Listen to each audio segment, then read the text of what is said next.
সর্বলোকৈকনাথম, সমস্ত লোকের যিনি নাথ, সর্বলোকৈকনাথম। তো নাথ মানে হচ্ছেন প্রভু, আর তাকেই আবার এদেশেতে ইউরোপের দিকে এরা বলে পিতা। তো সেই পিতা যিনি সর্বলোকের, তিনি আমাদের বিষ্ণু ভগবান। তার থেকে সমস্ত কিছু সৃষ্টি বলে আমরা তাকেই শ্রেষ্ঠ বলে মনে করি। এখন শ্রীমদ্ ভাগবতে তৃতীয় স্কন্ধের পঞ্চম অধ্যায় শুরু হচ্ছে নারদের একটা প্রশ্ন দিয়ে। তো পঞ্চম অধ্যায়ে যে নারদ প্রশ্ন করছেন, অত্যন্ত শ্রদ্ধার সঙ্গে তিনি ব্রহ্মাকে বলছেন, দেব দেব নমস্তেস্তু ভূত ভাবনা পূর্বজা। তিনি ব্রহ্মাকে বলছেন। একটা জিনিসটা খুব অদ্ভুত, মানে যেহেতু ব্রহ্মা নারদকে সৃষ্টি করেছেন, তো নারদের পিতা হচ্ছেন ব্রহ্মা, আর নারদ ব্রহ্মা ছাড়া তো আর কাউকে দেখেনি, সুতরাং ওকেই চেনে। উনি ছাড়া আবার কেউ আছে কিনা সেটা জানে না।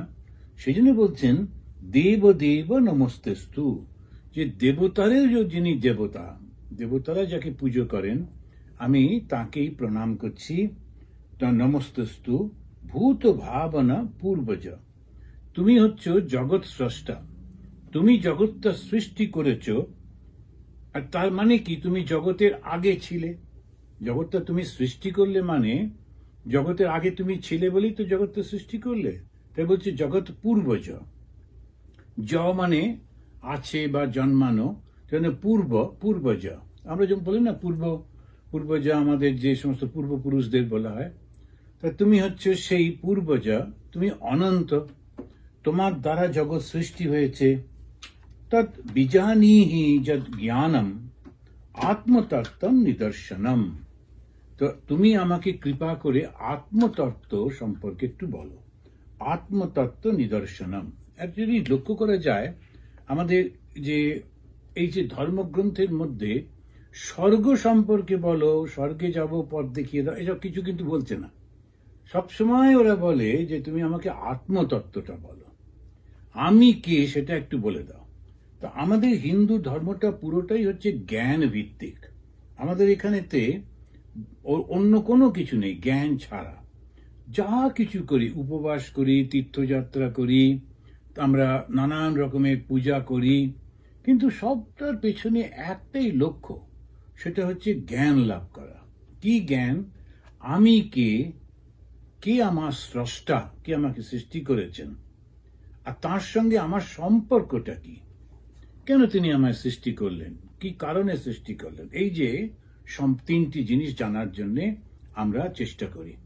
তা সেটাতে উনি বলছেন যে তুমি আমাকে তৎ বিজানীহি, আমি জানতে ইচ্ছা করছি, যৎ জ্ঞানম আত্মতত্ত্বম, সেই জ্ঞানটা, কোন জ্ঞানটা? আত্মতত্ত্বটা তুমি আমাকে বলো। এই আত্মতত্ত্ব জানার জন্য সর্বত্র, আমরা কিন্তু ভাগবত পড়ছি, আমরা উপনিষদ পড়ছি না। তো উপনিষদে আত্মতত্ত্বের কথা আছে, ব্রহ্মের কথা আছে। আর লোকেদের ধারণা ভাগবত মানেই শুধু কৃষ্ণের কথা, ভাগবত মানেই শুধু দেবতার কথা, ভক্তি, তা কিন্তু না। ভাগবত পরিপূর্ণভাবে জ্ঞানেরই কথা। এমনকি মহাভারতেও শুধু জ্ঞানেরই কথা। তো ওই হিন্দুদের হচ্ছে জ্ঞানটাই ধর্ম, জ্ঞান লাভ করলে আর কোনো কিছু নেই। কিন্তু তার আগে যেটা, সেটা হচ্ছে তোমাকে চিন্তা করতে হবে কেমন করে আমি ওই জ্ঞানটা লাভ করব। তো উনি প্রশ্ন করলেন যখন ওই রকম ভাবে, যে তুমি দেবতাদেরও পূজ্য, আমার প্রণাম তুমি গ্রহণ করো, তুমি জগৎ স্রষ্টা, ভূত ভাবনা, তুমি জগৎ স্রষ্টা, পূর্বজ, তুমি অনাদি, তদ বিজানীহি, তাই আপনি তো সেটা জানেন। কোনটা? ওই জ্ঞানটা। যজ জ্ঞানম আত্মতত্ত্বম নিদর্শনম, যে সেই জ্ঞান যা আত্মতত্ত্বকে প্রকাশ করে। জ্ঞান তো বহু রকমের আছে, আর সেটাকে ক্যাটাগরাইজ করা হয়েছে দুটো, একটা পরাবিদ্যা আর একটা অপরাবিদ্যা, যেটা আধ্যাত্মিক জ্ঞান আর একটা জাগতিক জ্ঞান। দুটোই জ্ঞান। এখন জাগতিক জ্ঞান যেটা, জগতের যে জ্ঞান, সেই জ্ঞানটির একটা লিমিট আছে, যে কিছুদিন পরে ওটা থাকে না। কিন্তু আধ্যাত্মিক জ্ঞানের লিমিট নেই, ওটা আনলিমিটেড। তো ওই আধ্যাত্মিক জ্ঞানটা মৃত্যুর পরেও সঙ্গে যায়, কিন্তু জাগতিক জ্ঞান মৃত্যুর আগেই ভুলে যায়। খুব বড় ম্যাথমেটিশিয়ান ছিলেন, অঙ্কের টিচার ছিলেন, পরবর্তীকালে তাকে জিজ্ঞেস করা হচ্ছে, উনি মনে করতে পারছি না, ওটা হবে না, আমার দ্বারা এখন হবে না। এখন এই যে জ্ঞানটা, জগতের জ্ঞান, সেটা টেম্পোরারি, কিন্তু আধ্যাত্মিক জ্ঞান যেটা, সেটা যত বয়স বাড়ে ততই বৃদ্ধি পায়। কি অদ্ভুত, এটা উল্টো। তা তিনি আমাকে বলেন, হে প্রভু, তুমি এই যেটা বলো আমাকে। এরপরেই তিনি ভগবানকে খুব সুন্দর করে একটা বলছেন, যে পরপর এই যে 2 নম্বরে তিনি বলছেন, এই যে জগৎটা যে প্রকাশিত হয়েছে, এই জগৎটা যার উপর আশ্রয় করে আছে, যিনি সৃষ্টি করেছেন, যার মধ্যে বিলয় হবে, এই জগৎ যার অধীন, এর স্বরূপটা কি, ইনি কে? এই জগৎটার পরপর উনি বলে যাচ্ছেন, জগৎটা প্রকাশিত হয়েছে বা সৃষ্টি হয়েছে। এই জগৎ যেটাকে আশ্রয় করে আছে, যার উপরে সে নির্ভর করে রয়েছে। আমাদের এই যে মনটা রয়েছে, কিভাবে রয়েছে? আশ্রয় করে রয়েছে। কাকে আশ্রয় করেছে? চিন্তাটাকে আশ্রয় করেছে। কোন চিন্তাটাকে আশ্রয় করেছে? যেগুলো আমরা জানি, আগে আমাদের অভিজ্ঞতা হয়েছে, সেই চিন্তাগুলোকেই আশ্রয় করেছে। লক্ষ্য করে দেখুন, সেটাকে বলে আশ্রয়, যার উপরে নির্ভর করে সে বেঁচে আছে। তা মনটা আশ্রয় করেছে কোনটা? আমার চিন্তাগুলো। যখন এই ইউরোপে বেড়াতে গেলাম, দেখছিলাম সেই মানুষগুলো চিন্তাগুলো অন্য, আমাদের মতো চিন্তা করছে না। কতগুলো জিনিস কমন, খিদে পেয়েছে খাবো, তারপরে দেখতে যাব, ছবি তুলবো, এগুলো কতগুলো কমন আছে, কিন্তু বাকি চিন্তা কিছু কিছু একটু অন্য রকমের হচ্ছে। কেননা ওর সমাজটা আলাদা, আমাদের সমাজটা আলাদা।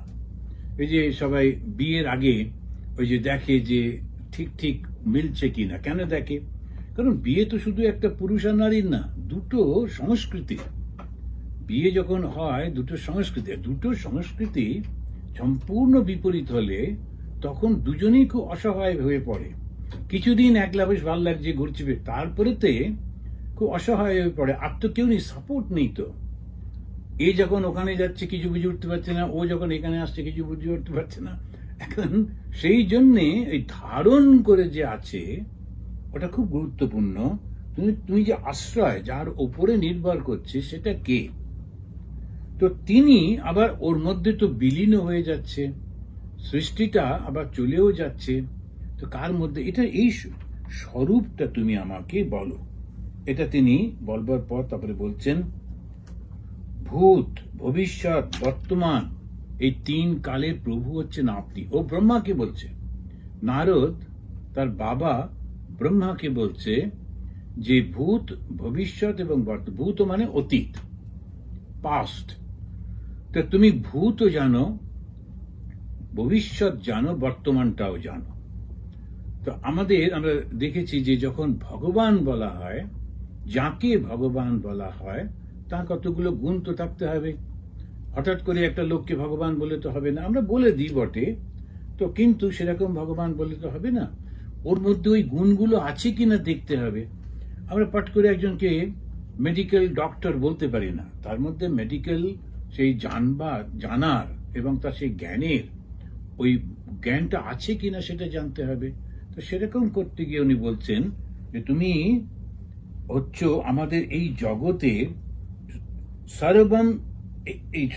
এইখানে আমাদের এটাতে বলছেন ভূত, ভবিষ্যৎ, বর্তমান, এই 3 কালের প্রভুই হচ্ছে তুমি। জগৎ তত্ত্ব তোমার কাছে হাতে একটা ফল ধরে আছে তার মতো। তো ওখানে ওটাকে ইয়ে করলেন, মেশিন ছিল, সেটা দিলে এইবার। তো ওইটা জগৎ তত্ত্বটা হচ্ছে এটা তোমার হাতে ধরা একটা ফলের মতো। তুমি যখন হাতে একটা ফল ধরে আছো, যখন খুশি খাবো, সেই রকম জগতের তত্ত্বটা তোমার কাছে এত ইজি। তো সেই জন্য ওটা বোঝাবার জন্য বলছে হাতে ধরা একটা আমলকি ফলের মতো। তখন আমলকিটা খুব পাওয়া যায় আমাদের দেশে, খুব দামি কিছু না, এই সাধারণ একটা আমলকি। ছোট ছোট গোল গোল আমলকিগুলো হয়, প্রচুর হয়। এরকম একটা আমলকি, মানে একটা সাধারণ, তুমি জাস্ট যখন খুশি তুমি ওটা পেতে পারো। তো সেই রকম তোমার কাছে রয়েছে, তো তুমি আমাকে বলো। একজনকে যখন প্রশ্ন করছে, একজন শিক্ষককে তার কাছ থেকে জানতে চাইছি, কিরম বিনয়ের সঙ্গে বলে যাচ্ছে না, তাকে কত সুন্দর করে প্রেজেন্ট করছেন। বলছেন তুমি হচ্ছ ভূত ভবিষ্যৎ বর্তমানের কর্তা, অর্থাৎ অতীতে কি ছিল, বর্তমানে কি আছে, ভবিষ্যতে কি হবে, সব তোমার জানা।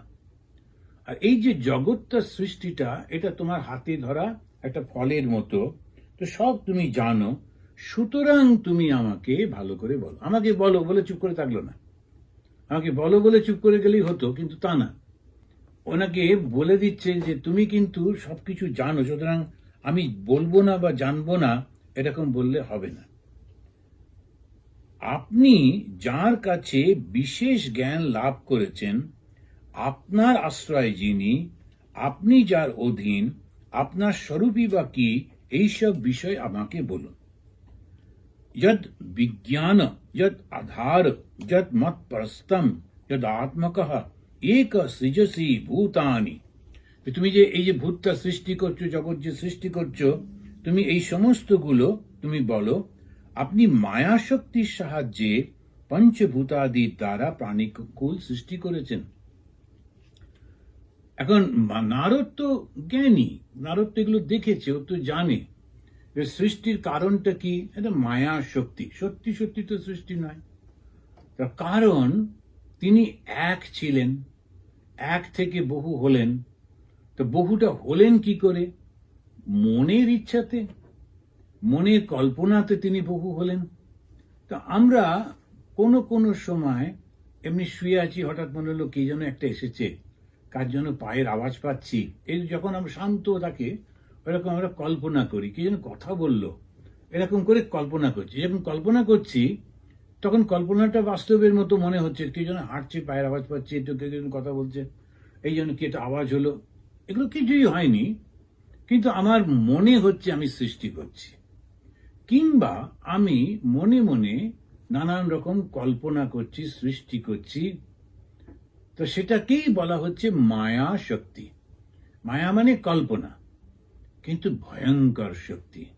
সেই কল্পনাটা এমন ভাবে সৃষ্টি করছেন যে সে মনে হচ্ছে যেন সত্যি, একেবারে সেটি বাস্তব।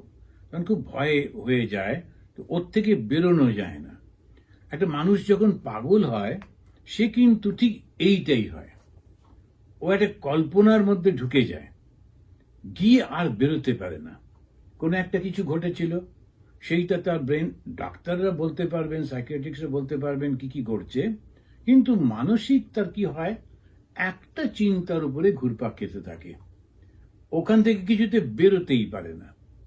কেউ কেউ অবিশ্বাস করতে থাকেন, কিছুতেই অবিশ্বাস থেকে বেরোতে পারে না, কাউকেই বিশ্বাস করতে পারছে না। তো এইরকম এই মানসিক অবস্থা আমাদেরই হয়। সেই জন্য এই মায়া শক্তি যা দিয়ে তুমি সৃষ্টি করছো, এই ভয়ঙ্কর শক্তি, এইটা তোমার কাছে একেবারে মাথা নিচু করে রয়েছে, তুমি ওটাকে কন্ট্রোল করছো। তো এটা তো কম কথা নয়।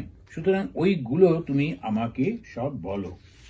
আর তারপরে উনি বলছেন, এই যে জগৎ যখন সৃষ্টি হচ্ছে, তো তোমার দ্বারা তো আমি কিছু যেটা দেখছি, যে তুমি ছাড়া আর তো কোনো কিছু নেই।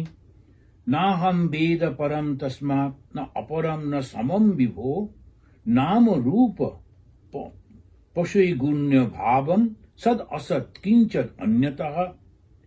না হম বেদ পরম, তোমার থেকে বড় এরকম কাউকে আমি দেখতে পাচ্ছি না।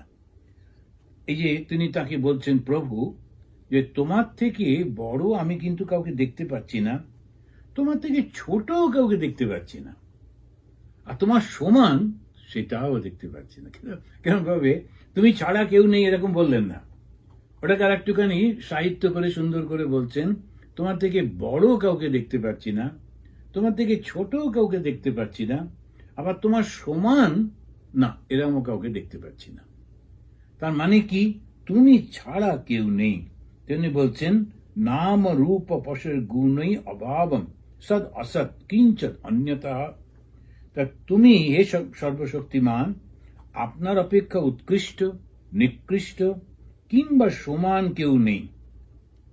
তা এই যে জগতে তুমি কিভাবে রয়েছ সেটা আমাকে একটু জানাও। এটা একটা অদ্ভুত প্রশ্ন। তুমি একলা রয়েছ, আবার তুমি অনেক হয়ে রয়েছ। তো এই তুমি একলা আবার তুমি অনেক, এইটা আমি ঠিক বুঝতে পারছি না। এই ব্যাপারটা আমাকে একটু বুঝিয়ে দাও। যে তুমি ইচ্ছা করছো, তুমি সৃষ্টি করেছো। নারদ অত্যন্ত জ্ঞানী, তা তাকে যখন জিজ্ঞেস করা হয়েছিল তুমি আসলে কি কি পড়েছো, নারদ বললেন যে জগতে যত রকম আছে সব পড়েছি।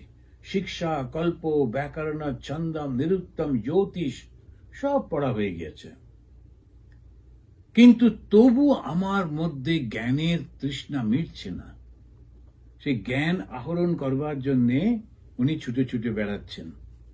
যতক্ষণ না ব্রহ্মজ্ঞান হয় ততক্ষণ ওই জ্ঞানের তৃষ্ণাটা থেকেই যায়। আরো জানবো, আরো জানবো, আরো কিছু জানার আছে, এইরকম মনে হতে থাকে। তো সেটাতেই উনি বলছেন যে প্রভু, তোমার উপরে কাউকে, তোমার থেকে নিচে কাউকে, তোমার থেকে ছোট এরকম কাউকে বা সমান আমি কাউকে দেখতে পাচ্ছি না। সুতরাং আমার ধারণা এই যে সূক্ষ্ম বস্তু, এই যে স্থূল বস্তু, এই সমস্ত তুমিই আছো, তুমিই করেছো, আর অন্য কিছু না, এটা আমার ধারণা।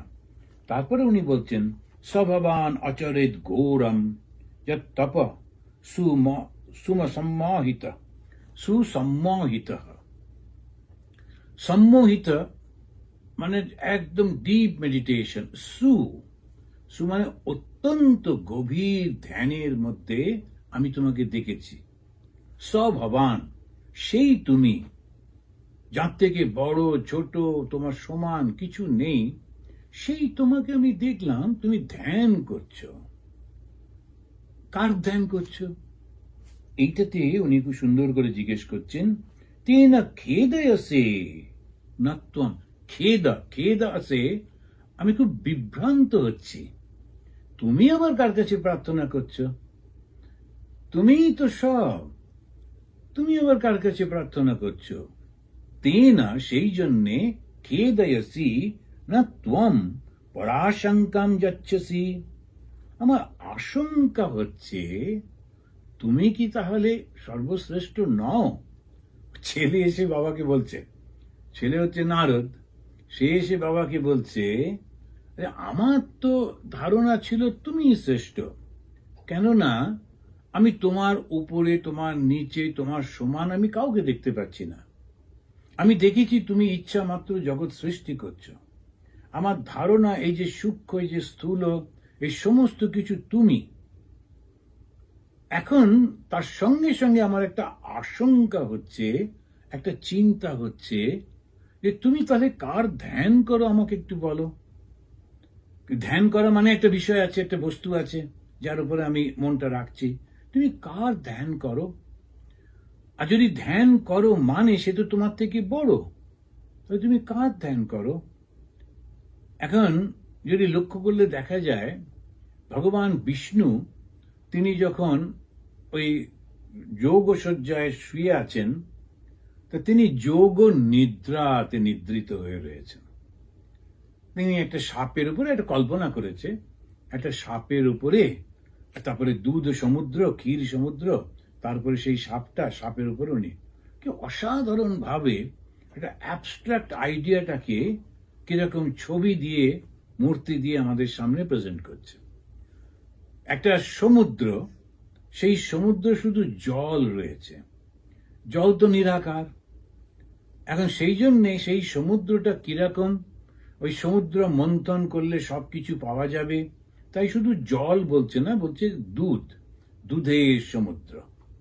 তা দুধ তো আমরা ভালোবাসতাম, সেই কারণে ওরা সব দুধের সমুদ্র। ওর উপরে সাপ কেন? কেননা যোগ বলে, যোগযুক্ত মানে হচ্ছে সাপে। সাপটা যেহেতু এঁকে বেঁকে চলে, যখন শক্তিটা নিচে থেকে ওঠে, মূলাধার থেকে শক্তিটা যখন উঠতে উঠতে সহস্রারে আসে, তখন সেটা এঁকে বেঁকে চলে, তখন সেইটাকে সাপ বলা। ঠাকুরের শ্রীরামকৃষ্ণদেবের কথার মধ্যে রয়েছে। তো সেই জন্য এই সাপটা বিশাল বড় একটা সাপ, ওই সাপের উপরে ভগবান বিষ্ণু শুয়ে আছেন, ধ্যান করছেন না। কিন্তু ভগবান বিষ্ণু কিন্তু ধ্যান করছেন না ওইটা, কেননা উনি আবার কার ধ্যান করবেন? তো তিনি তো সব। আমি যখন কারো ধ্যান করছি, অর্থাৎ আমার উপরে কেউ একজন রয়েছেন যার উপরে আমি মনটা দিচ্ছি। ভগবান শ্রীরামকৃষ্ণদেব তিনি সমাধিস্থ হতেন, অর্থাৎ তার স্বস্বরূপে ফিরে যেতেন। যতক্ষণ তিনি সাধনা করছিলেন ততক্ষণ ধ্যান করতেন, তারপরেতে তার কিন্তু আর ধ্যান লাগছে না। তিনি একটু কোনো কিছু হলেই সমাধিস্থ হচ্ছেন। কথামৃতে বারবার আছে, এই সমাধি প্রাপ্ত হওয়া মানে নিজের স্বরূপেতে ফিরে যাওয়া, নিজের জায়গাতে ফিরে যাওয়া, নিজের ভাবের মধ্যে ফিরে যাওয়া, তারপরে আবার আসা, এসে আবার ওই নাটকটা করা। এই নাটকটা যে খুব ভালো লাগছে তা না, কিন্তু ওটা করতে হবে, সেই জন্য করছেন। কিন্তু ফিরে যাচ্ছেন মাঝে মাঝে নিজের জায়গায়, আর সেখানে খুব আনন্দ হচ্ছে তার। তো আমরা যারা এই দেশে বিদেশে কাজ করে, আমাদের যারা ছেলেরা, যারা ইন্ডিয়ান, তাদের কথা বলছি, ওরা যখন দেশে যায় খুব আনন্দ করে বলে, মহারাজ এবারে দেশে যাচ্ছি, ইন্ডিয়ায় যাচ্ছি কিছু কিছু বলে, বেশিরভাগ লোক বলে দেশে যাচ্ছি। এখন এই যে দেশে যাচ্ছি মানে কি, এটা কি বিদেশ? বলে অবশ্যই এটা বিদেশ, কিন্তু ওর পকেটে আমেরিকান পাসপোর্ট। যখন ওকে দেখানো হচ্ছে, ওর ভেতরে লেখা রয়েছে সিটিজেন অফ আমেরিকা, আর আমেরিকান পাসপোর্টটা নেওয়াতে 192টা কান্ট্রিতে ওর ভিসা লাগছে না, সেটা সব ঠিক আছে, কিন্তু বলছে আমি দেশে যাচ্ছি। কেন কি? ওইটা ওর ভালো লাগার জায়গা, ওখানে জন্মেছি, ওখানকার মানুষজন, ওখানকার কথাবার্তা, ওখানকার সমস্ত এনভায়রনমেন্ট একটু আরো পরিষ্কার পরিচ্ছন্ন, আর একটু ভালো শিক্ষিত মার্জিত হলে ভালো হতো, কিন্তু তবু ভালোবাসি। এখন যিনি ওই আত্মজ্ঞানী, তারও সেই দশা।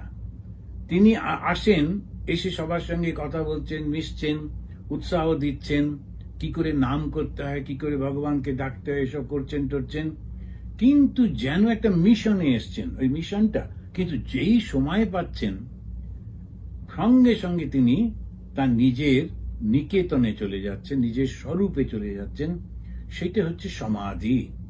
তো এইখানেতে উনি বলছেন, তুমি কিন্তু তা করছো না, তুমি সমাধিতে যাচ্ছ না, তুমি ঘোর তপস্যা করছো।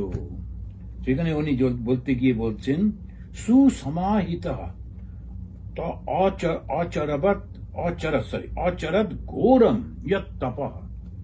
অচরত মানে আচরণ করছো, ঘোরম কঠিন, তপঃ তপস্যা। তুমি আবার তপস্যা করছো। তপস্যা মানে কি? কোনো একটা বস্তুকে পাওয়ার জন্য একাগ্রভাবে সাধন করা। যখন কেউ পরীক্ষায় পাশ করতে চাইছে, সে সব কিছু বন্ধ করে দিয়ে খুব পড়াশোনা করে, তো আমরা বলি একেবারে তপস্যা করছে। কোনো কিছু একটা করছে, সে হয়তো কোনো আবিষ্কার করবে, তো সে ল্যাবরেটরিতে কাজ করছে দিনের পর দিন, ওখানেই ঘুমিয়ে পড়ে, ওখানেই থাকে, তপস্যা করছে। তপস্যা মানে একাগ্রতার সঙ্গে কোনো কিছু প্রাপ্ত হবার চেষ্টা। তো সে নারদ ব্রহ্মাকে বলছেন, আচ্ছা তাহলে তুমি এত ঘোর তপস্যা করছো কেন? ওটা আমার একটু সন্দেহ হচ্ছে। তুমি তো সর্বশক্তি, তুমি তো সব কিছু, তোমার আবার তপস্যার কি দরকার? তুমি কাকে ডাকো, সেটা সন্দেহ প্রকাশ করছে। এখন যিনি শ্রেষ্ঠ, তাকে যদি সন্দেহ প্রকাশ করি, সেই জন্য গুরুর ওপরে কখনো সন্দেহ করতে নেই, সন্দেহ প্রকাশ করতে নেই। ওই জন্য গুরুর খুব কাছাকাছিও থাকতে নেই। এই যে মানুষ রূপী গুরু যারা, তারা কখনো রেগে যাচ্ছেন, বিরক্ত হচ্ছেন, খাচ্ছেন, ঘুমোচ্ছেন, একদম মানুষের মতো। তো তাকে দেখলে মনে হয় না যে তিনি কোনো দৈব শক্তি সম্পন্ন ব্যক্তি। সুতরাং ভুল হয়ে যেতে পারে, মনে হয় এ তো আমাদেরই মতো, এর আবার অত কি, কেন এবার এরকম করছি। ঠাকুর শ্রীরামকৃষ্ণ দেবকে দেখে উনি পায়চারি করছেন কুটকুট করে। মথুর বাবু তিনি বসেছিলেন উল্টো দিকের বাড়িটার বারান্দায়, তো ভাবছেন এই লোকটার জন্যে আমি এত কিছু দিচ্ছি, তো তো এর মধ্যে সত্যি সত্যি দৈব গুণ আছে তো, এত খরচা করি, আর এরা তো হচ্ছে ব্যবসাদার লোক, জমিদার লোক, কিছু না পেলে শুধু মধু কিচ্ছু দেবে না। তো বলছেন যে আচ্ছা এর মধ্যে সত্যি সত্যি কিছু আছে কি বলে সন্দেহ করছেন। যেই সন্দেহটা মনের মধ্যে সে, ওর কপালও তেমনি, ভগবান শ্রীরামকৃষ্ণদেব তো তো উনি সঙ্গে সঙ্গে দেখছেন যে রামকৃষ্ণদেব হেঁটে যাচ্ছেন, একদিকে শিব, আবার যখন ফিরে উল্টো দিকে আসছেন তখন কালী। তখন হাউমাউ করতে করতে সে পায়ে পড়েছে। ঠাকুর বলল কি হলো? অন্য লোকেরাও অবাক। লোকটা বসেছিল ওইখানে চেয়ারে, হঠাৎ লাফিয়ে ঝাঁপিয়ে কেন ঠাকুরের পায়ে এসে পড়লো। তখন বলছে, ঠাকুর বলছেন কি হলো গো, তোমার আবার কি হলো? তখন বলছেন এবার চিনেছি, আমার ভুল হয়ে গেছিল। এখন ওটা প্রভু কৃপা করলেন বলে ওর ভুলটা, সেই জন্যে গুরুর খুব কাছাকাছি থাকতে নেই। গুরু কাছাকাছি থাকলে ওই ভুল হয়ে যাবার সম্ভাবনা থাকে। সেইটাই ওই নারদের কি সেই ভুলটা হচ্ছে, ওর বাবা ওর কাছেই থাকে, তা ব্রহ্মা তাকে, সেই কারণে ব্রহ্মা বলছেন যে না, এতন্মে পৃচ্ছত সর্বম সর্বজ্ঞ সকলেশ্বর। তারপরে নারদ শেষ করছেন, তুমি সর্বজ্ঞ, তুমি সর্বে ঈশ্বর, তোমার থেকে একটা শিক্ষা পাওয়ার জন্য আমি জিজ্ঞাসা করছি, যেহেতু তুমি সবকিছু জানো তাই দয়া করে আমাকে বলো। এর কারণটা হচ্ছে আমার উপর রাগ করো না, আমি তোমাকে যে সন্দেহ করে ফেললাম তো সেটাতে তুমি বিরক্ত হয়েও না, আমি শুধু জানতে চাইছি, ওই জন্যে আমি সন্দেহ করছি, মানে আমি জানতে চাইছি তুমি সর্বস্রষ্টা হলেও কার তুমি ধ্যান করো, কাকে তুমি প্রার্থনা করো। শুধু ধ্যান করা বলছে না, তপস্যা করছো, সুকঠিন তপস্যা করছো, এটা কার জন্যে? ওই জন্য আমার তেন খেদয়সে নত্বম পরাশঙ্কম যাচ্ছসি। আমার খেদ হচ্ছে, খেদ মানে হচ্ছে বিভ্রান্ত হচ্ছে, আমার মনের মধ্যে প্রশ্ন জেগে যাচ্ছে, তো তুমি আসলে কে, আশঙ্কা হচ্ছে। নারদ এই কথাগুলো শুনে ব্রহ্মা তখন বলছেন, তোমার প্রশ্নের মধ্যে দিয়ে যে সংশয়টা তুমি প্রকাশ করেছ সেটা সঙ্গত, আমি তোমার দোষ ধরছি না, ওটা সঙ্গত। তুমি আমাকে জগৎ স্রষ্টা বলে যে মনে করেছ, তার কারণ তোমার আসল জ্ঞানটা নেই বলে মনে করছো। আমি ধ্যান প্রার্থনা করছি দেখে তোমার মনে প্রশ্ন জেগেছে। বিচিকিৎসিতম শব্দটা খুব সুন্দর।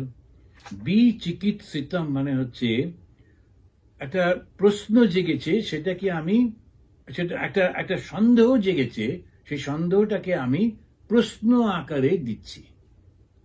আর সন্দেহ রয়েছে তোমার প্রতি, কিন্তু সেটাকে আমি যেন জানতে চাইছি, প্রশ্ন আকারে প্রেজেন্ট করছি।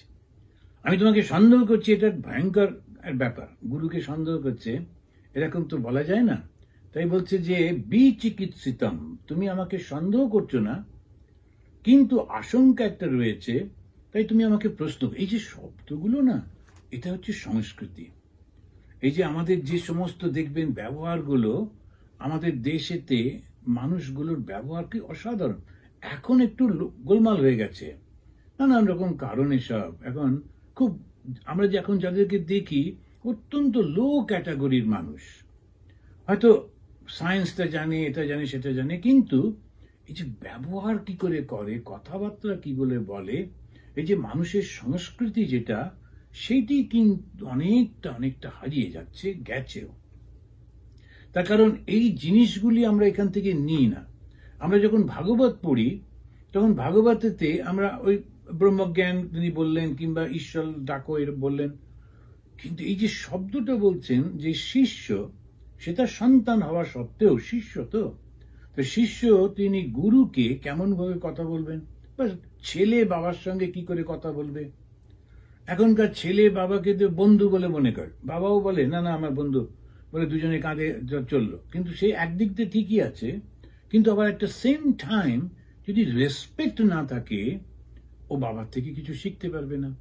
আর বাবারও কিছু গুণ তো থাকতে হবে, যেটা ছেলেকে শেখানোর মতো, যার জন্য ছেলে তাকে সম্মান করবে। শুধু পয়সার জন্য যারা ভালোবাসে, পজিশনের জন্য যারা ভালোবাসে, বা সেই ছেলে মেয়ে, তারা কিন্তু আসলে ভালোবাসে না, তারা ওই পজিশনটা এনজয় করছে বলে তোমার সঙ্গে রয়েছে। ওই পজিশনটা না থাকলে থাকবে কিনা সন্দেহ। তো এই সন্দেহগুলো থাকছে এই রিলেশন। এখানে নারদ আর ব্রহ্মার মধ্যে কি? তো নারদ তিনি হচ্ছেন শিক্ষিত, সংস্কৃতি রুচি সম্পন্ন। তিনি আবার তার পিতা যিনি, তার স্রষ্টা যিনি, নারদকে তো ব্রহ্মা নিজের মন থেকে তৈরি করেছিলেন। তো সেই কারণে তিনি ব্রহ্মার মতোই, বাবার তো ছেলে একই রকম, তথাপি তিনি বলছেন যে আমার একটু কেমন সন্দেহ হয়ে যাচ্ছে, তা তুমি কি আমাকে একটু বুঝিয়ে দিতে পারবে? খেদ আছে, আমার একটা খেদ রয়েছে। আর উনি তখন বলছেন যে বিচিকিৎসিতম, তুমি যে বিচিকিৎসিতম মানে এই প্রশ্নটা করছো, কিন্তু প্রশ্নের মধ্যে তোমার একটা সন্দেহ রয়েছে, তো সেটাতে আমি কিছু মনে করছি না। কেন মনে করছি না? তুমি জানো না বলে প্রশ্নটা করছো। জেনে যদি প্রশ্ন করতে, ইচ্ছা করে আমাকে অপমান করবার জন্যে, তাহলে অন্যরকম হতো। তুমি সর্বশ্রেষ্ঠ বলে মনে করছো, ঈশ্বর বলে মনে করছো, আবার সঙ্গে সঙ্গে তোমার মনের মধ্যে একটা সন্দেহ আসছে। এই সন্দেহটাকে আমি দোষ হিসেবে দেখছি না। কেন দোষ হিসেবে দেখছি না? কারণ না, তাকে জানা সত্যি কঠিন। যার শক্তিতে জগৎ চলছে তাকে জানা সত্যি কঠিন। আমি ব্রহ্মা জগৎ সৃষ্টি করিনি। কিরকম দেখুন, এই যে তিনি বলতেই পারতেন না আমি জগৎ স্রষ্টা, কিন্তু কিছুতে তা বলছেন না।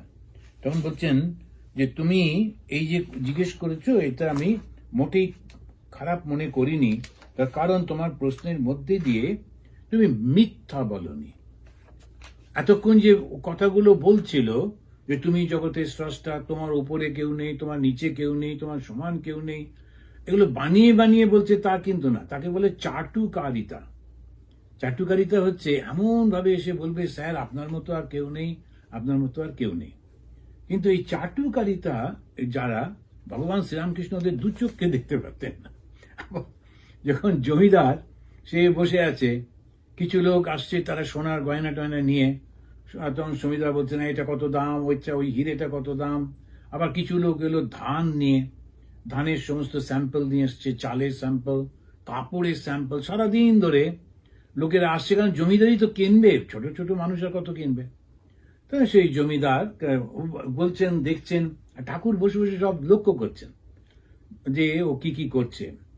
তারপরে উনি বলছেন, আচ্ছা তুমি একটা জিনিসও কিনবে না, তো সারাক্ষণ এই লোকগুলোকে তুমি ডেকে ডাকছো কেন, আর ওদের সঙ্গে এরকম ভাবে শুধু শুধু কথা বলছো কেন? তখন বলছে, বলছি। সব লোক চলে যাবার পর তখন জমিদার বলছে, তুমি তো বুঝবে না, জমিদারি রাখতে গেলে একটু দেখাতে হয় যে আমি কিনতেও পারি, নাও পারি, কিন্তু কিনবো না।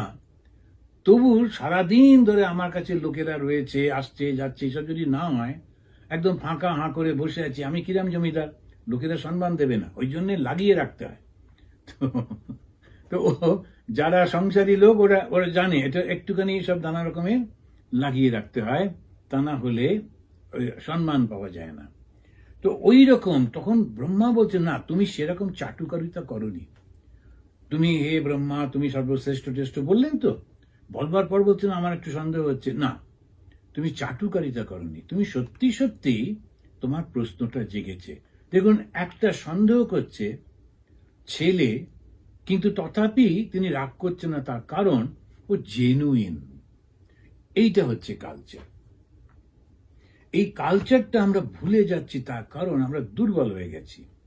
কেউ এসে যেই জিজ্ঞেস করছে আপনার এই কাজটা সম্পর্কে আমার একটু ডাউট আছে, সঙ্গে এই ওকে বন্দি করো বলে, তাকে সঙ্গে যেহেতু আমার ক্ষমতা আছে ওকে বন্দি করে রাখো, ও যেন বেরোতে না পারে। এরকম তো হওয়া উচিত না। এটাতেই উনি বলছেন। তারপরে উনি তখন বলতে গিয়ে বলছেন, আমরা এখানে দেখছি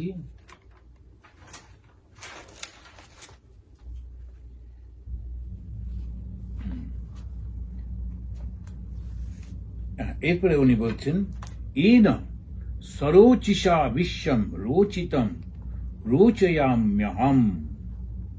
তুমি যে এন সরোচিষা বিশ্বম রোচিতম রোচয়াম অহম। তারপর একটা উদাহরণ দিচ্ছেন, যেমন করে সূর্য টূর্য ইত্যাদি। বলছে জানো এই জগৎটা কিন্তু আমি সৃষ্টি করিনি।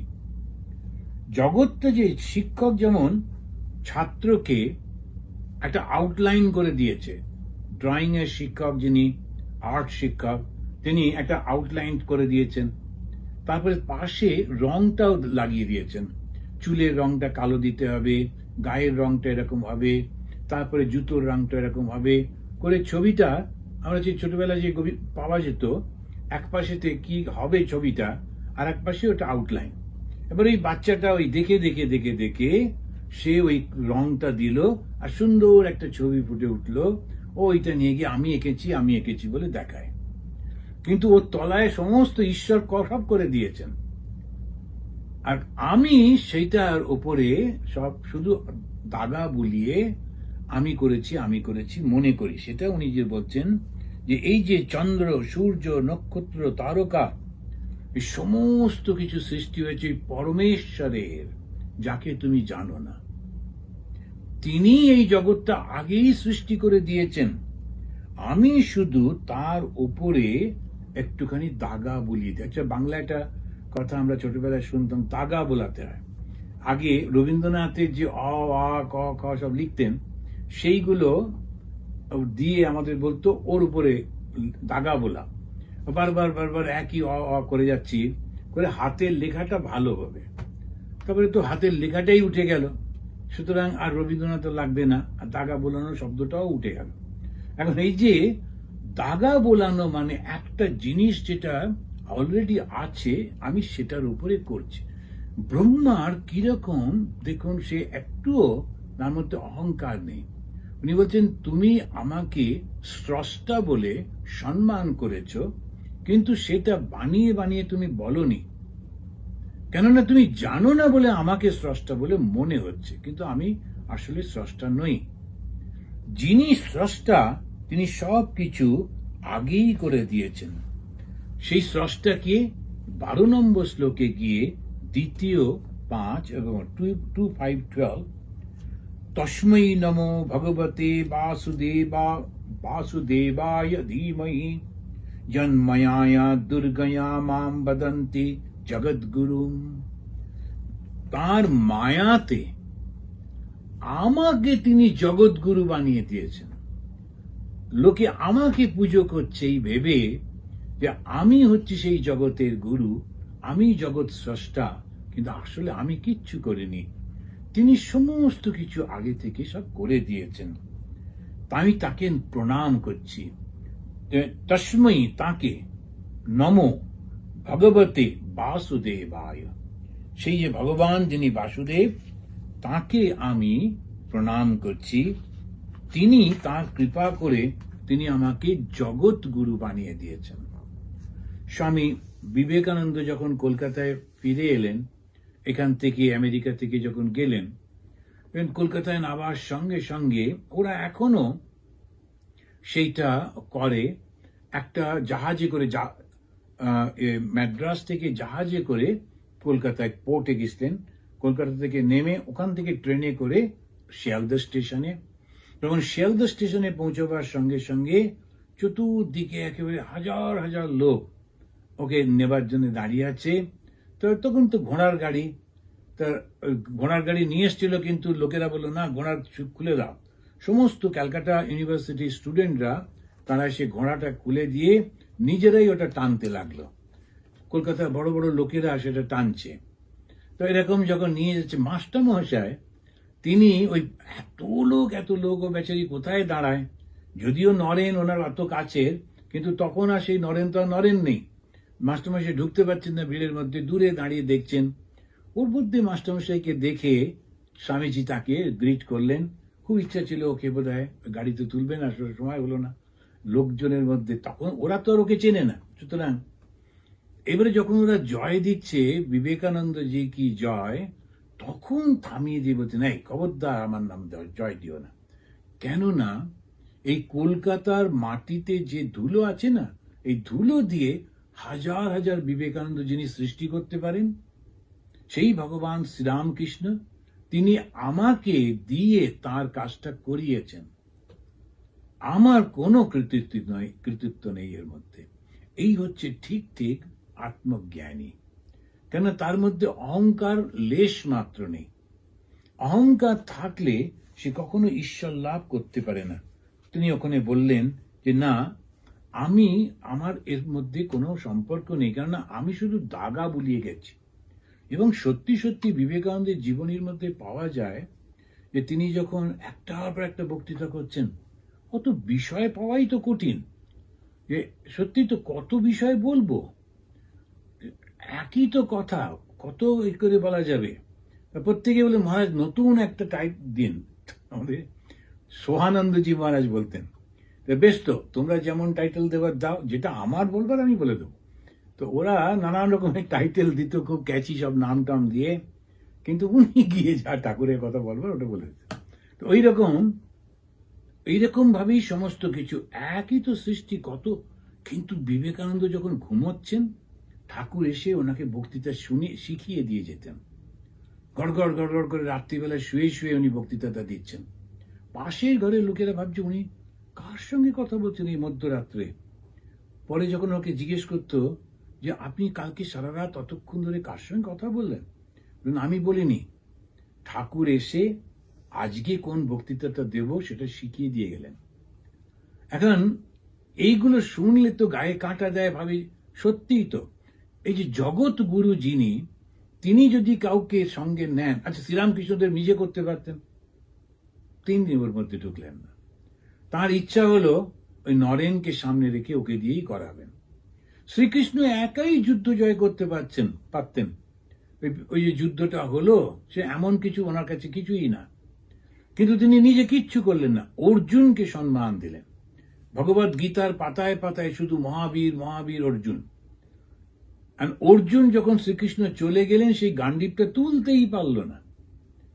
অর্জুনেরও ভেতরে ভেতরে মনে হতো আমার গান্ডীব, আমি বীর।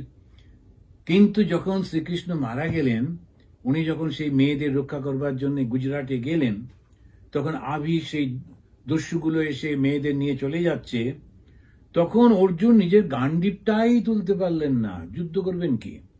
তখন অর্জুনের জ্ঞান হলো আমার শক্তি ছিল না, যিনি শক্তি ছিলেন তিনি চলে গেছে। সেজন্য কখনো অহংকার করতে নেই। এই শক্তি যার, তা সে কি শক্তি? মায়া শক্তি। এই মায়া শক্তি যে কি ভয়ঙ্কর, এই জগতের দিকে তাকালে বোঝা যায়। আমরা তো ইতিহাস পড়েছি, ইতিহাসের পাতায় পাতায় এই ধরনের লোকগুলোর কথা আছে, যারা যেই ক্ষমতা পেয়েছে সঙ্গে সঙ্গে মনে করেছে আমি সর্বশক্তিমান, এবং সেইটা দিয়ে সমানে জগৎকে নষ্ট করেছে। এখন ধরুন ওই চারপাশে যতগুলো লোক আছে, পুলিশ আছে, কর্মকর্তা, তারপরে অফিসার্স, মিলিটারি, এরা যেই সরে যাবে, ওই লোকটি যিনি নিজেকে প্রেসিডেন্ট মনে করছেন, তিনি কিছু করতে পারবেন? তার কোনো ক্ষমতা আছে? এই মানুষগুলি যদি সরে যায়, তিনি কোথায় দাঁড়াবেন? ওর কিচ্ছু করার নেই। স্বাভাবিকভাবে সবার শক্তিটা তোমাকে দিচ্ছে বলেই তুমি শক্তিমান, কিন্তু মাথায় থাকে না। আমাদের দেশে আমরা সবাই মিলে একটা ল বানিয়েছি যে যিনি এই টপে থাকবেন তাকে এই শক্তি দেওয়া হবে। এবারে যেই শক্তিটা পেল, এবার ওদেরকেই অত্যাচার করতে লাগলো। এত মহা উৎপাত। এই হচ্ছে অহংকার, এই হচ্ছে মায়া। তো কেন কি? ও যদি অত্যাচার না করে, ও যদি সেবা জ্ঞানে কাজ করে, ও কিন্তু মুক্ত হয়ে যাবে। মায়া সেটা চায় না। মায়া চায় না ও মুক্ত হোক। ওর অতীতের ভালো কর্মফলে শক্তিটা পেল, রাজেশ্বর হলো, তারপরে তো মায়া এসে ওর মনের মধ্যে টুক করে অহংকারটা দিয়ে পাশে বসে বসে খেলা দেখছেন। আর ও একেবারে বুক ফুলিয়ে যাচ্ছে, গিয়ে একদম সেই 1-এ উঠছে, 2-তে নামছে, করে টোরে। তারপরে একদিন দেখা গেল কোনাও কিছু নেই, আবার ব্যাক টু স্কোয়ার 1। মায়া খুব খুশি, যাক আবার ওটাকে নিয়ে খেলানো যাবে। এখন এই যে খেলাটা চলছে, যে ভয়ঙ্কর মায়া, তিনি যাকে লজ্জা পেয়ে মুখ লুকান, তিনি হচ্ছেন শ্রী ভগবান। তিনি বলতে গিয়ে বলছেন বিলজ্জ মায়া যস্য, বিলজ্জ, যে লজ্জা পায়। অনেক সময় বাড়ির বড়দের দেখলে অল্প বয়সী গৃহবধূরা লজ্জা পেয়ে তাড়াতাড়ি করে ঘোমটা টোমটা দেন। তো এইরকম যে লজ্জা পেয়ে যে লুকিয়ে পড়া, তো তো ভগবানকে দেখলে ওই ভয়ঙ্কর শক্তিশালী মায়া লজ্জা পায়। কেন শব্দটা বললেন? অর্থাৎ ভগবান এমন একটা পজিশন যে যার কাছে ওই মায়া কিচ্ছু না। সুতরাং এই ভগবানকেই ঠিক মতো করে জানতে হবে, আর তিনি সমস্ত কিছু করেছেন। হে নারদ, এই যে ক্ষিতি অপ, এই পঞ্চমহাভূত, এই যে কাল, এই যে জীবের স্বভাব, সমস্ত কিছু ওই ভগবান দিয়েছেন, ভগবান সৃষ্টি করে দিয়েছেন। প্রত্যেকটা মানুষের মধ্যে এক এক রকমের স্বভাব থাকে। কারো কারো স্বভাব মজা করা, কারো স্বভাব কথা না বলা, কারো স্বভাব গম্ভীর হয়ে থাকা, কারো স্বভাব শুদ্ধ নানান রকমের সন্দেহ করা। প্রত্যেকটা ক্ষেত্রে তার সন্দেহ। তো সেই কারণে এখন এই নানান রকমের স্বভাবগুলো রয়েছে, এলো থেকে উনি দিয়েছেন। তারপরে 15 নম্বর শ্লোকে গিয়ে তিনি বলছেন, নারায়ণ পরা বেদা দেবা নারায়ণ অঙ্গজাহা নারায়ণ পরা লোকা নারায়ণ পরা মখা। মখা মানে হচ্ছে যজ্ঞ। এই নারায়ণ হচ্ছেন তিনি বেদের থেকেও বড়। বেদ তো জ্ঞান, কিন্তু এই জ্ঞান কার কথা বলে? ওই নারায়ণের কথা বলে। কেন নারায়ণ শব্দটা বলছেন? কেননা একটা নাম এবং রূপের কল্পনা থাকলে আমাদের বুঝতে সুবিধা হয়। ভাগবত সে আমাদের সাহায্য করছে একেবারে বৈদিক জ্ঞানটাকে দেবার। কিন্তু বেদে যখন বলছে ব্রহ্ম, তখন একটা মনে হচ্ছে যে কি রকম এই জিনিসটা হবে। সর্বত্র যিনি রয়েছেন তিনি চৈতন্য ভাবে রয়েছেন, তিনি ব্রহ্ম। আমরা কল্পনা করতে পারি না। আচ্ছা, শুনে নিই ওই পর্যন্ত, বাস ওই হয়ে গেল। আমরা যে খুব একটা বুঝতে পারি, খুব একটা পাবার চেষ্টা করি, জানবার চেষ্টা করি, তা নয়। একটা ঠিক আছে, আমরা আবার সেটা শিখে ওটাই বলে যাচ্ছি, কিন্তু কেউই ঠিকভাবে জানি না সর্বব্যাপী এই চৈতন্যটা কি। কিন্তু যখন নারায়ণ বলা হলো, তখন আমাদের মনের মধ্যে একটা কল্পনা এলো যে তিনি শঙ্খচক্র গদা পদ্মধারী সেই যে বিষ্ণু, তিনি হচ্ছেন সেই নারায়ণ, তিনি সমস্ত কিছুর শক্তি, তার মধ্যে থেকেই সব সৃষ্টি। তখন আমার বুঝতে সুবিধা হয়, তখন আমার একটা ধ্যানের বস্তু পেয়ে আমার মনটাকে অন্যান্য বিষয় থেকে তুলে তার চরণে দিতে সুবিধা হয়। ওই জন্যেই আমাদের হিন্দুরা তারা বেদান্ত রেখেছে, কিন্তু সাধারণ মানুষের জন্য এই ভাগবত, এই ভগবানকে এনেছে। তো যিনি ভগবান তিনিই কিন্তু ব্রহ্ম। কিছু কিছু লোক তারা মানতে চায় না, তারা মনে করে যে না, ব্রহ্ম এবং ভগবান আলাদা, নানান যুক্তি তৃপ্তি দেয়। কিন্তু ভগবান শ্রীরামকৃষ্ণদেব বলছেন, আমাদের মহাভারতে বলছেন, আমার ভাগবতে স্পষ্ট করে বলা হচ্ছে যে যাকে ব্রহ্ম বলা হচ্ছে তিনিই ভগবান, তিনিই সেই নারায়ণ। ভগবান শ্রীরামকৃষ্ণদেব আবার এক পা এগিয়ে এসে বললেন, তোমরা যাকে ব্রহ্ম বলো আমি তাকে কালী বলি। মা কালীকে নিয়ে তো ভীষণ সমস্যা। এমন এক দেবী, একটু ফর্সা হলে তবু আমরা মেনে নিই, যদিও আমাদের নিজেদের গায়ের রংটা অতটা নয়, তবু আমরা ফর্সা লোক ভালোবাসি। আবার মাকে এমন কুচকুচে কালো রং দিয়েছে, তো সেটা একটা মুশকিল। তারপরে আবার কাপড় নেই, তারপরে একটা মালা গলাতে যেটা দিয়েছেন সেটা ফুলের মালা না, নরমুণ্ড, এরপরে হাতে একটা খড়গ, এরপরে বলছেন মা বলে ডাকবো, মহা মুশকিল, আর কাউকে পেলে না। সুতরাং হিন্দুরাও খুব কনফিউজড। আর সেই সুযোগ নিয়ে এক ধরনের যে প্রচারক, তারা বলল যে তোমরা এমন বোকা এই ভয়ঙ্কর মহিলাকে। তখন আমাদের তথাকথিত শিক্ষিত যারা, তারা বলতে লাগলেন যে নীচ জাতির মহিলা, বোঝো। এখন সেইতেই নীচ জাতির মহিলা, একটা ভয়ঙ্কর সেই যে মায়ার শক্তি, তাকে একটা রূপ দেওয়া হয়েছে। তিনি জগৎ ব্যাপী, তার থেকে বড় কাপড় কোথায় পাবো তাকে পরাবার জন্যে? আর তিনি আমাদের জ্ঞান দিচ্ছেন, জ্ঞানটা আমাদের শক্তি। যে জ্ঞানটাকে আমি বেদ বলছি, সেটাই দেবার জন্যে তিনি হাতে করে ধরে রেখেছেন। এই জ্ঞান পাবার জন্যে একটাই মাত্র পথ, তোমার অহংকার থেকে খড়গ দিয়ে কেটে দাও। এইটাই তো মা কালী। সেটা বুঝলো না। তারা নানান রকম, এখনো দেখবেন সিনেমাগুলোতে যখনই ভয়ঙ্কর কিছু দেখাতে হবে, মা কালী। সাউথের সিনেমাতে খুব বেশি করে দেখায়, ওরা না বুঝে এসব করতে থাকে, হু হা করে। কিন্তু আসলে মা কালী হচ্ছেন জ্ঞানের দেবী। ভগবান শ্রীরামকৃষ্ণ দেব সেইটি সুন্দরভাবে আমাদেরকে এইবারে দিলেন। তিনি সমস্ত কিছু, এই যে নারায়ণ, তিনি বেদের থেকেও বড়। এই যে নারায়ণ, তাঁরই অঙ্গ হচ্ছে সমস্ত দেবতারা। এই যে সমস্ত লোকও দেখছো, পৃথিবীর ওপরে 7টা লোক আছে, পৃথিবীর নিচে 7টা লোক আছে। একদম শেষেরটা হচ্ছে পাতাল, অতল, পাতাল, ভূতল, এরকম সব নানা রকম 7টা আছে। আবার উপরের দিকেও ভূবস্য করে করে স্বর্গ যাচ্ছে। তো এরকম উপরে 7টা, নিচে 7টা, এই 14 ভুবন। যে একটু অল্প পাপ করেছে, তো পৃথিবীর ঠিক নিচে একটা লোকে গিয়ে তার, এই নয় যে সবাই নরকে যাবে। নরকে মানে প্রচন্ড ভুল করেছে, বদমাইশি করেছে, অত্যাচার করেছে, ওরা নরকে যায় একেবারে 7তলা নিচে। আবার যখন সেই ব্রহ্ম, যে আমাদের ব্রহ্ম বলতে এই ব্রহ্মা নয়, যে ব্রহ্ম যে আমাদের যে কনসিয়াসনেস, তাও নয়, ব্রহ্মলোক। তো ব্রহ্মলোকটা হচ্ছে একদম শেষ, তারপরেই মুক্তি। অত্যন্ত যারা ভালো মানুষ, ঋষি তুল্য, তারা ওই ব্রহ্মলোক পর্যন্ত যান, করতে করতে করতে করতে স্বর্গ পেরিয়েই ব্রহ্মলোকে চলে যায়, সেখানে গিয়ে অবস্থান করেন, তবে ওখান থেকে মুক্ত হয়ে যায়। স্বামী বিবেকানন্দ, তিনি মুক্ত হলেও এত শুদ্ধ পবিত্র, তার একটা ব্যক্তিত্ব কি তিনি রক্ষা করতে পারেন। এইরকম 7 জন ঋষি আছেন। তাই 7 ঋষি, সপ্ত ঋষির এক ঋষি হচ্ছেন এই বিবেকানন্দ। কেউ কেউ বলেন উনি অঙ্গিরা।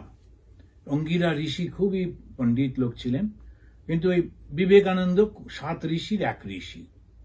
যেখানে কোনো কিচ্ছু নেই, সব এক, দ্বিতীয় কিছু নেই, এই 7 জন ঋষি তাদের নিজস্বত্ব নিয়ে তারা ওখানে থাকেন।